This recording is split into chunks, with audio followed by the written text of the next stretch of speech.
បាទសូមគ្រប់នឹងជំរាបសួរដល់ពុកម៉ែបងប្អូនទីគោរពបាទសូមស្វាគមន៍មកកាន់ EML DecoR បាទនេះហើយគឺជាវីដេអូមួយដែលបង្ហាញពីសកម្មភាពបិទក្រាស់បិទជញ្ជាំងគឺបងប្អូនគ្រាន់តែទិញក្រាស់ហ្នឹងទៅហើយយកទៅបិទខ្លួនឯងក៏បានបាទគឺងាយស្រួលមែនតើគ្រាន់តែបងប្អូនបកបិទទៅហើយប្រភេទក្រាស់នេះដែរគឺវាមិនប្រើកាវទេគឺគ្រាន់តែបកបិទទេបាទប៉ុន្តែមុននឹងបិទសូមបងប្អូនជូតជញ្ជាំងនៅស្អាតតិចមកកុំឲ្យវាជាប់ធ្លីជាប់អីនៅពេលដែលយើងបិទទៅគឺវាជាប់បានយូរបាទ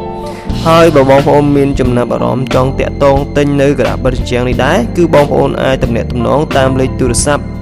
ដែលបានបង្ហាញនៅលើវីដេអូឬក៏សរសេរនៅក្នុង description នៅខាងក្រោមវីដេអូបាទឬក៏បងប្អូន comment នៅខាងក្រោមវីដេអូក៏បានឬក៏បងប្អូនចូលទៅ